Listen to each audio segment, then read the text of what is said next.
Hey there, so we're back for part 3. This is going to be the package and post. So, at this point, I've had one of the items that I posted just yesterday sold, the iPhone 6 box. I sold it, and it literally sold within 8 hours of being posted. So, yeah, it's only a couple of bucks, but it's money from something that most people throw out. So, take a look at eBay and see what we do. Alright, so when I log in into my eBay, it says right here, I need to ship one item. That means that someone's paid for it. You don't want to ship anything until they've actually paid for it. And you'll know, when you look at the item, you'll see a little dollar sign that's colored in. So this means they've checked out, they've paid for it. Once you ship it, that little box will fill in. And then once you leave feedback, and once they leave feedback, those will fill in as well. So I'm going to click on Print Shipping Label.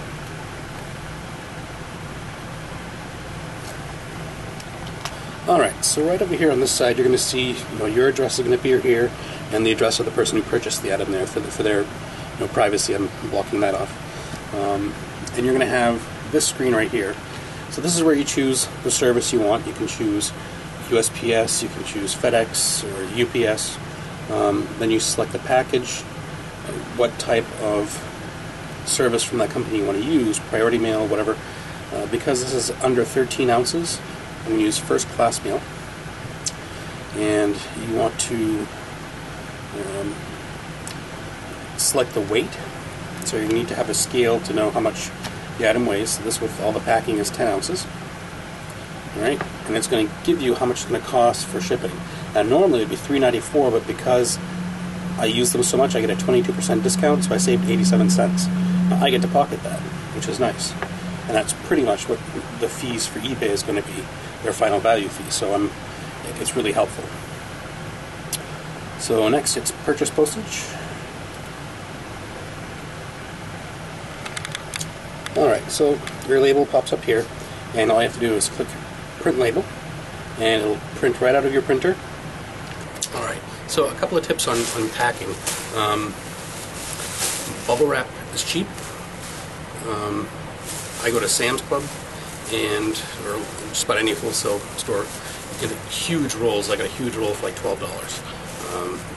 So you just pull off whatever you need. And when you're shipping something, it's very important that you pack it really well, because if it arrives damaged, they may want to return it. Hey! Right, shipping larger packages or larger items, you want to make sure that you use FedEx or UPS. They tend to take better care of the packages. USPS doesn't have such a great reputation for that, and it's really not. I find that FedEx is a bit cheaper for larger, heavier items. But again, make sure that you package it really well. Like this item. This is just the box for the phone, because they're buying it so that they can resell their phone in what looks like original packaging. I want to make sure that the edges don't get bent or damaged, so I'm just wrapping up in bubble tape or bubble wrap. Also, I'm using peel and stick labels that you can get on eBay for a pack of 100 for like $10. It makes life a lot easier. There's less messing with tape, and you can just slap it on package, as well as these poly mailing bags. These are dirt cheap as well. And if you're going to be selling stuff like that, that can go in there. A lot of first class material, those bags are worth your money. But if you're shipping priority, definitely use the flat rate stuff. That packaging is free. Alright. And there we are. It's all set, ready to go. So again, for shipping, keep in mind that you're going to probably want to have a scale. They're fairly cheap on eBay, $20.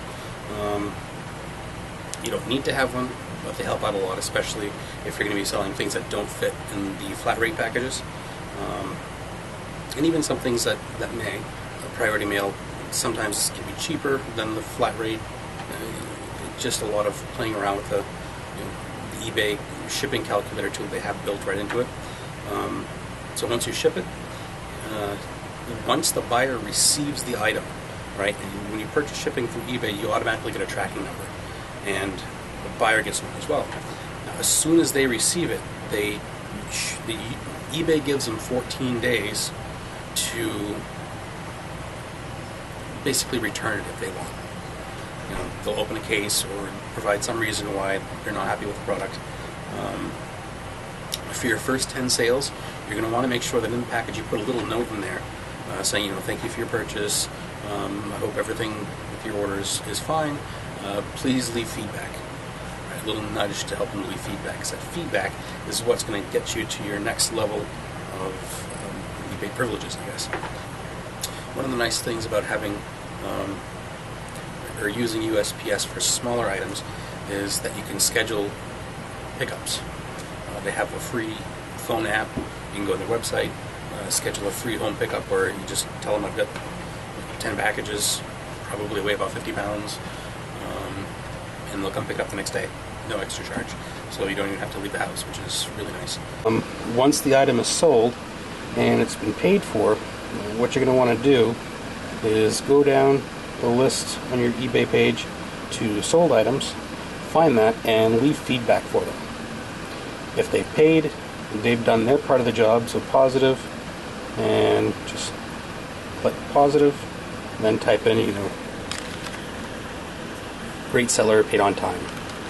Alright, so PayPal is going to put a hold on the funds in your account.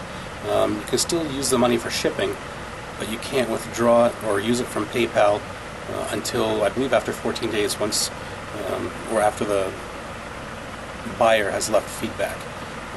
So keep that in mind. But after your probationary period, then the funds are available immediately. So that's really nice. So if you have any questions, put them on down in the comment section, and make sure you check out my other videos. Thanks.